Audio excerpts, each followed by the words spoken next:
You are interested in the unknown, the mysterious, the unexplainable. That is why you are here.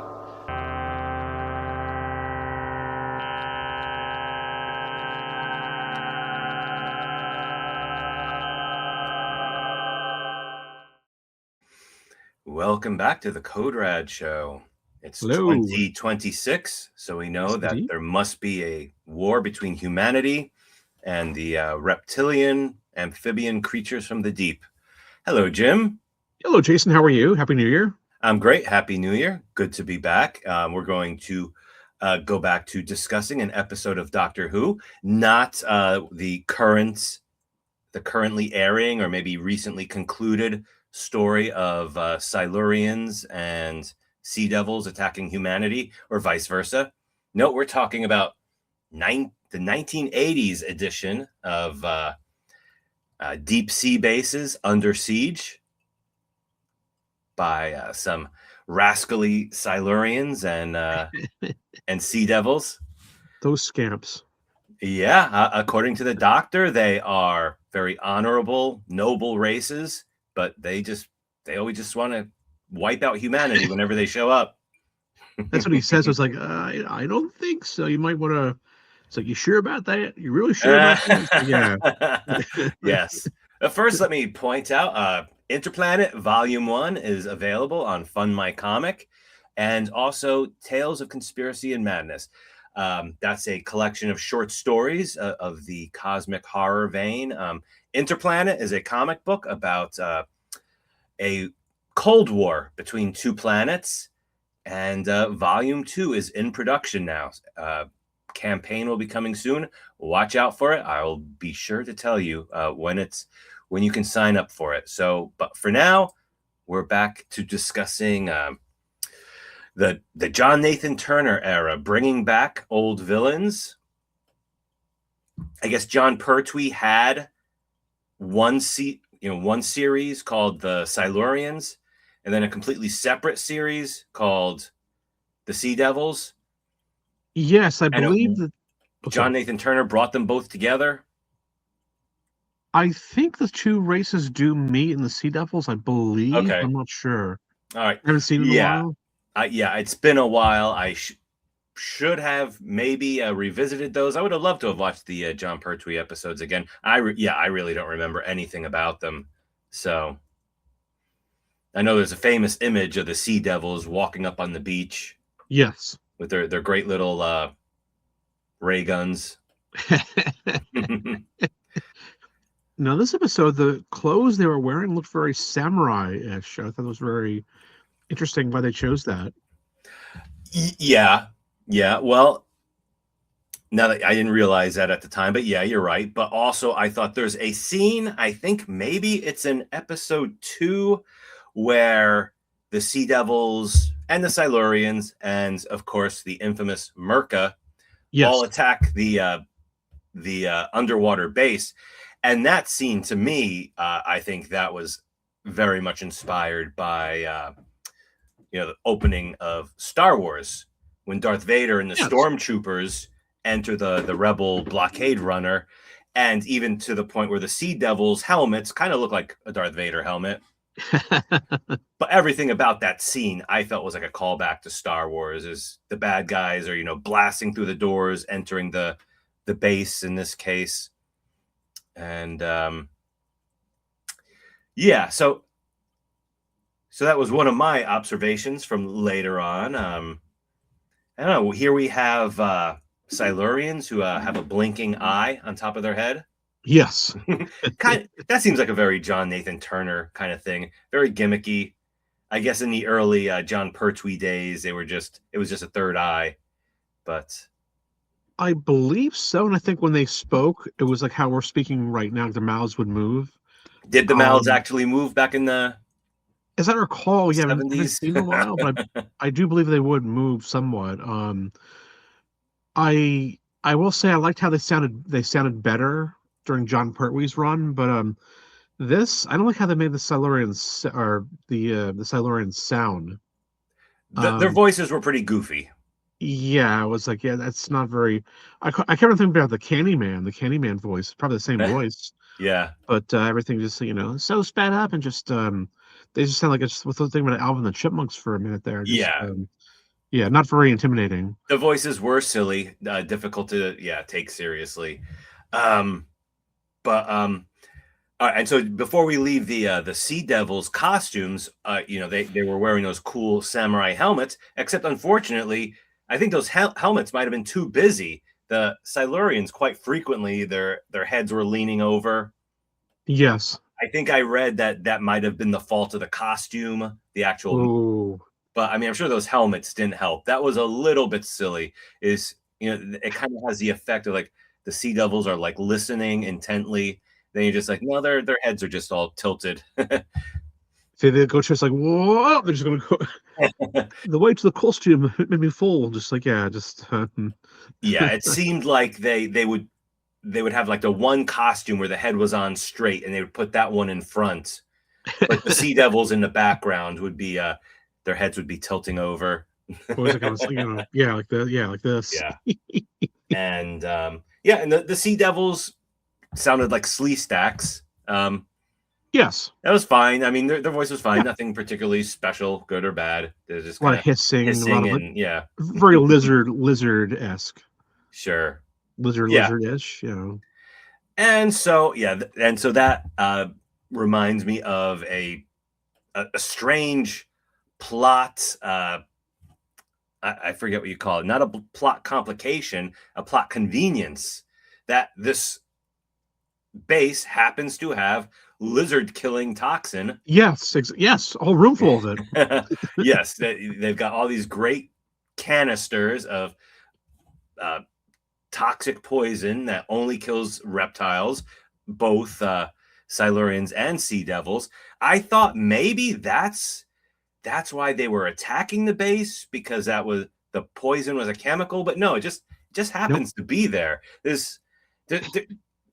Their motivation was not really clear to me. Check off some canister, I suppose. Yeah. I think Ichthar says he's talking about how he talks to the doctor and talks about, I think, a former time he tried to negotiate with humans and it didn't turn out well. Yes. And so I guess automatically anything doesn't work out well, the default set is just go right to genocide. Cause a world war between the two power blocks. They don't say which two, though. They don't say. Although I think kind of guess though who the two countries are. Probably, I would assume U.S. and Russia. I would assume, but and I think some folks were spies or they were trying to be saboteurs for they worked for the other block apparently. Yes, and but they keep it vague. Yeah. They say this takes place in 2084. Yes. Which I guess meant to be about 100 years in the future of when the the show was shot. But yeah, they're very vague about who the who the residents of the underwater base are, who the spies represent. They actually kind of go to comical lengths to not mention what countries, what sides. But I guess I was reading that one of the drafts of the script got more into the conflict of humanity was involved in there. But yeah, as it turns out, it didn't really have a huge effect. It kind of felt like padding. Yeah, although one of the spies, who I think she looks very Russian. I got a very Russian vibe with her. I mean, I don't know, just a blow-dried pompadour, says Soviet woman. Oh, right, sure, yeah. Makeup, very severe makeup. I mean, I think that was Ingrid Pitt. Which I think it was. Actually. Yeah, a lot of people. Yeah, in my research for this, that does not get mentioned a lot. But I mean, of course, she was a huge horror movie actress. Just learned that she was Polish. I never realized that. Yes, I think that's correct. I think Pitt was just like a stage name. That was not her her birth name. But I mean, that's kind of cool. A famous horror Hammer horror actress was in it. and she has maybe my favorite scene in the movie. She Let's gives see. the Merca a karate kick, That was and amazing. I love then that. promptly Yes, gets that was electrocuted. that was incredible. I was like, wow, she that was a really decent karate kick there. Yeah, yeah, and what rotten luck that the Merca just happens to be like an electric eel. Is not bad enough that you have like this baby Godzilla kind of creature, uh, kind of loping through your underwater base.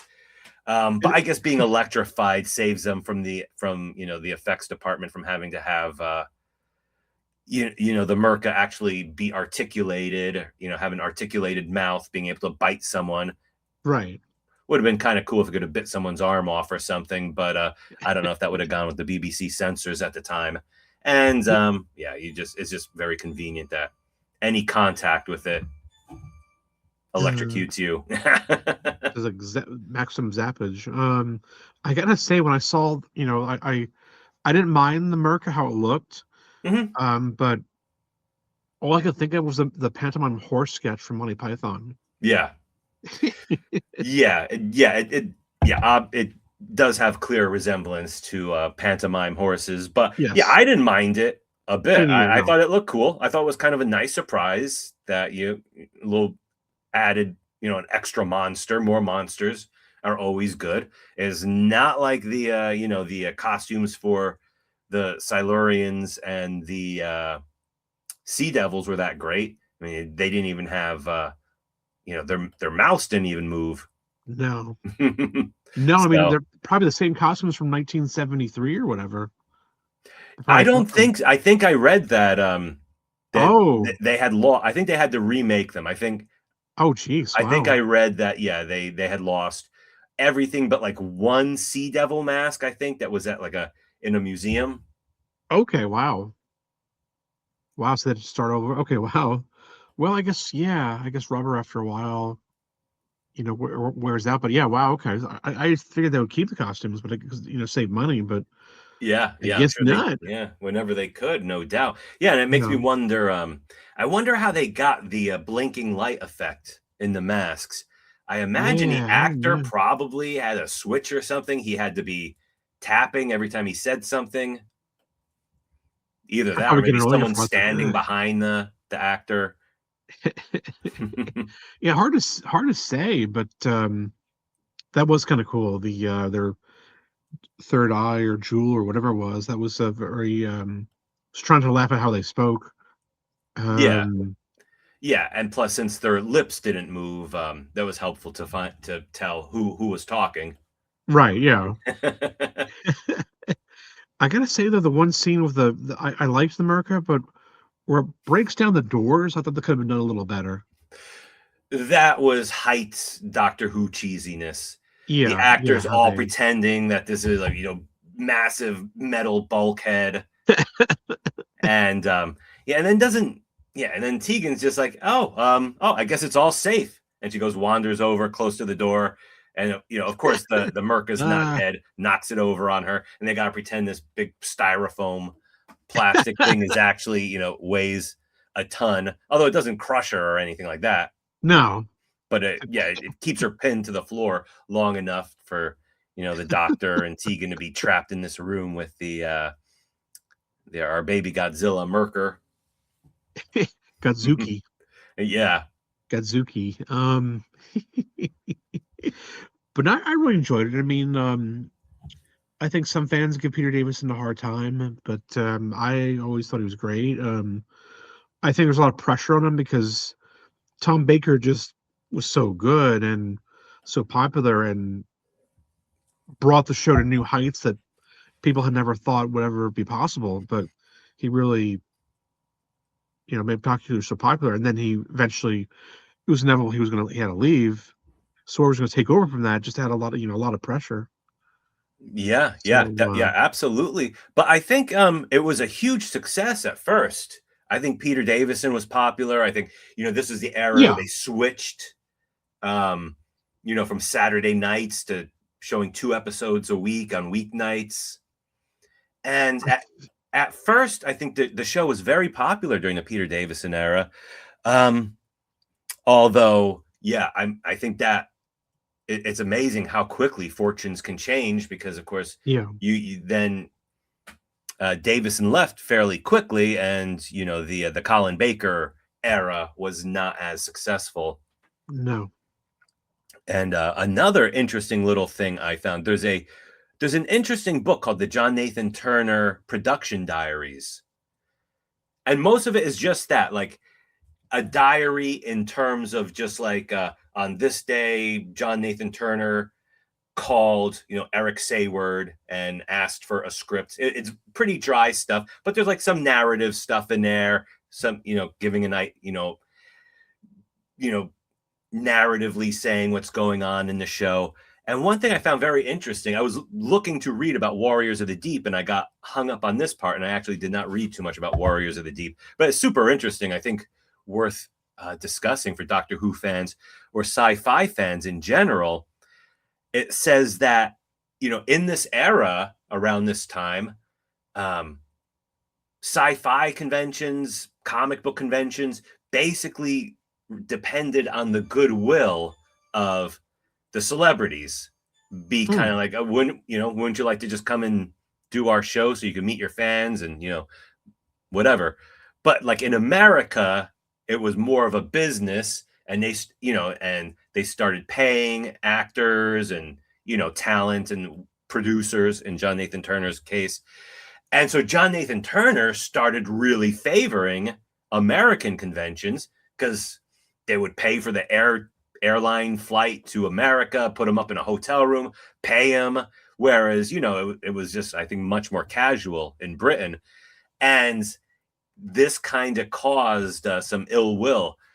John Nathan Turner was very popular with, I guess, English Whovians at first, but they kind of soured on him as they saw he was way more willing to go to do conventions in America, which I saw him in New Brunswick sometime in the 80s. Oh, nice. Yeah. And so the English fan base was souring on him at this time, which is a really interesting, aspect of the economics of fandom and everything.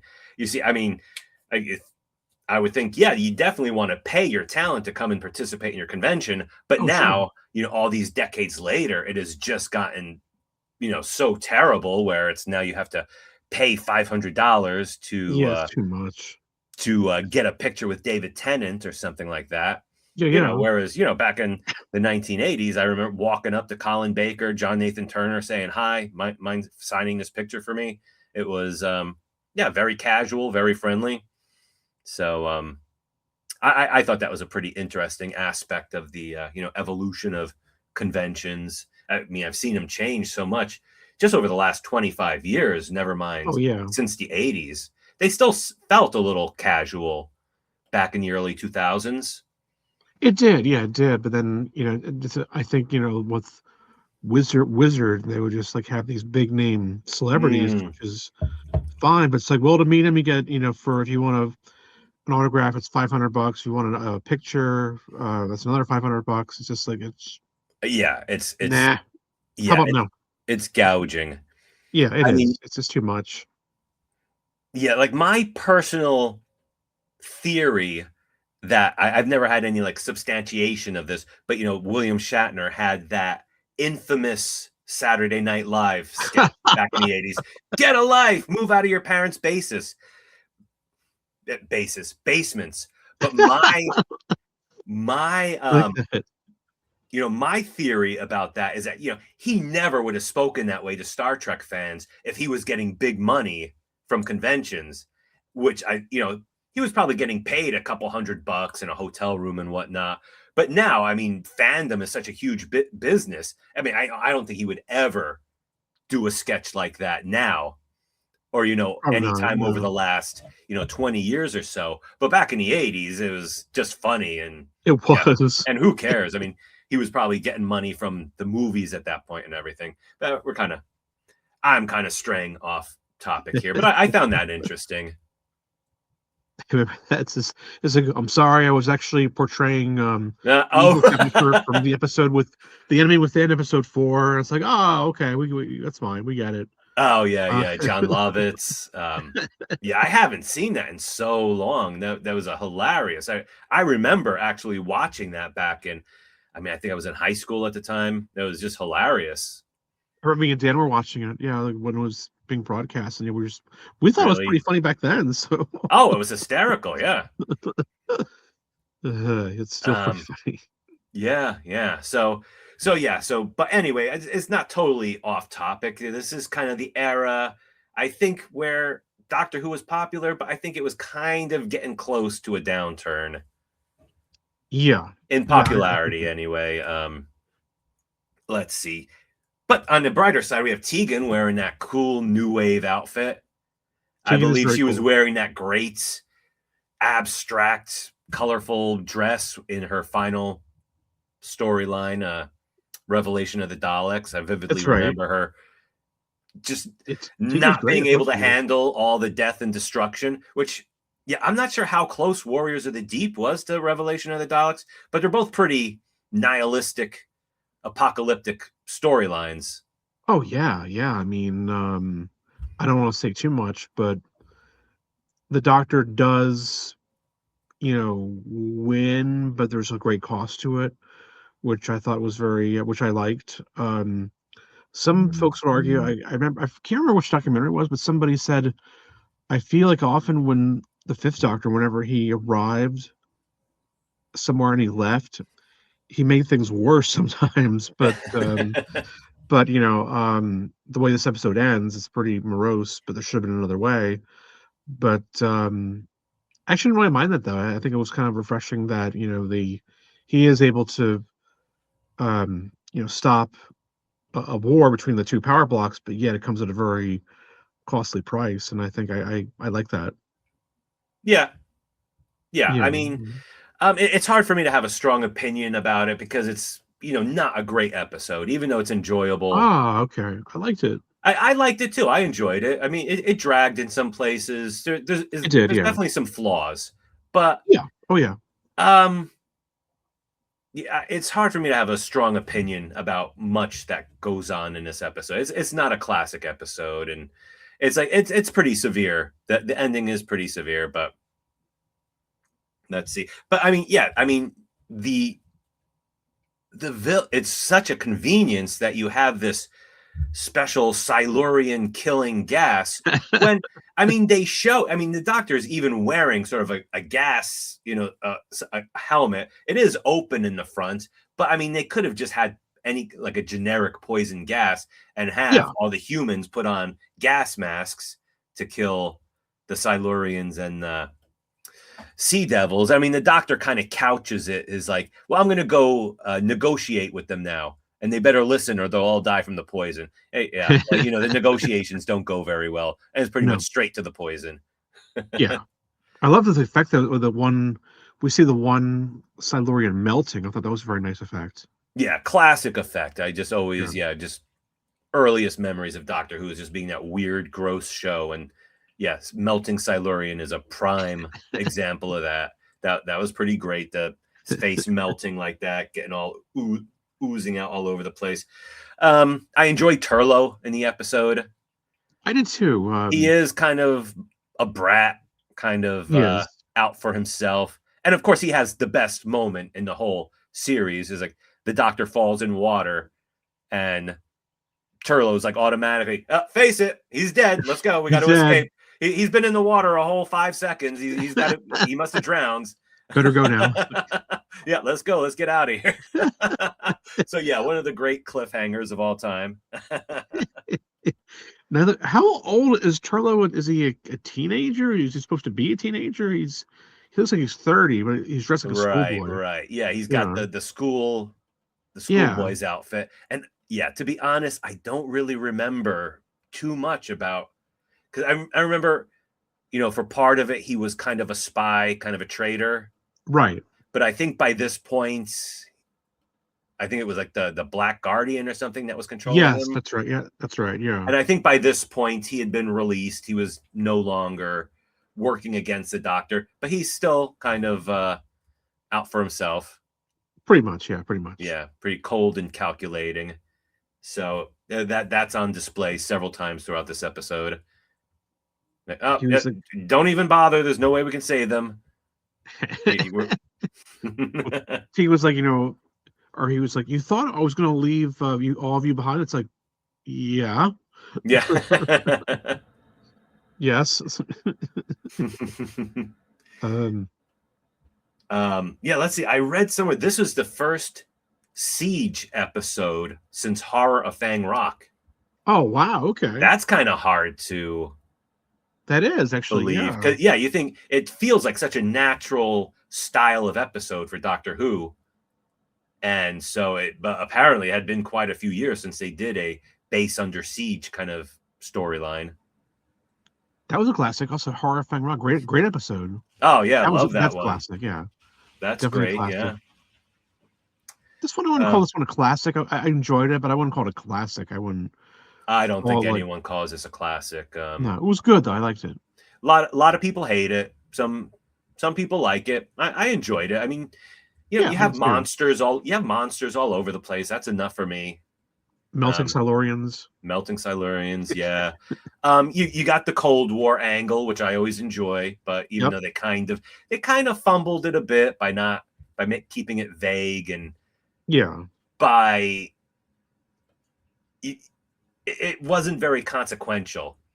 You would think that like the saboteurs would do something that would affect the situation, but no, they end up just trying to escape, and you know, one of them lands a really cool karate kick on the Merca, but yeah, that's about it. So let me see. Have I covered everything? I got kind of a Blake 7 vibe from this. Yeah, I could see that. Yeah, I could see that. I mean, definitely the whole nihilistic sort of very grim sense that they're being very realistic.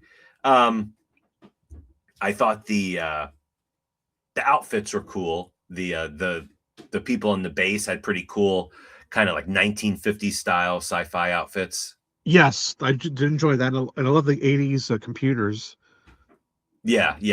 I thought that was super cool back in the 80s. A little CD that half sticks out of the console. You can see it spinning. Yeah.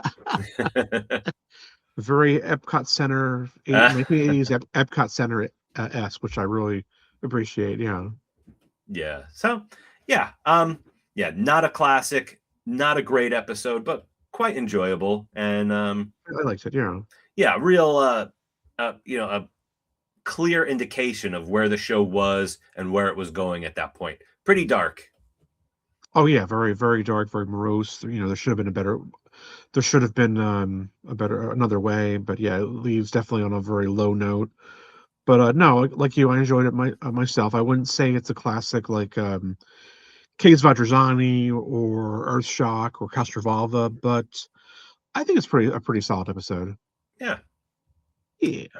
All right. Yeah, and that's all I've got for that's all I'm going to be watching of Silurians and Sea Devils, because I doubt I will ever watch the current series. I guess just recently concluded, the war between the Earth, the land and the sea. I will probably never see that. So Warriors of the Deep will have to be my version of that.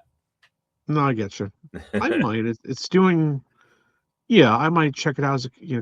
I'm told it's good, but I'll be the judge. Or yeah, I'd rather find it for myself. But I might see it at some point. I might. Well, thank you everyone for joining us in this brand new year of our Lord, 2026. Yes, indeed. We will be back on a regular basis to discuss all sorts of obscure programs from the past involving monsters, ghosts, tokai. Did I say? There's a yokai. Yokai, Japanese robots, Japanese monsters, etc. Heroes, villains. We have it all on Code Rad Show. So see you soon, everyone. Thank you, Jim. Take care, Jason. I'll see you. Take care, everybody. Right. Bye. Bye, everyone.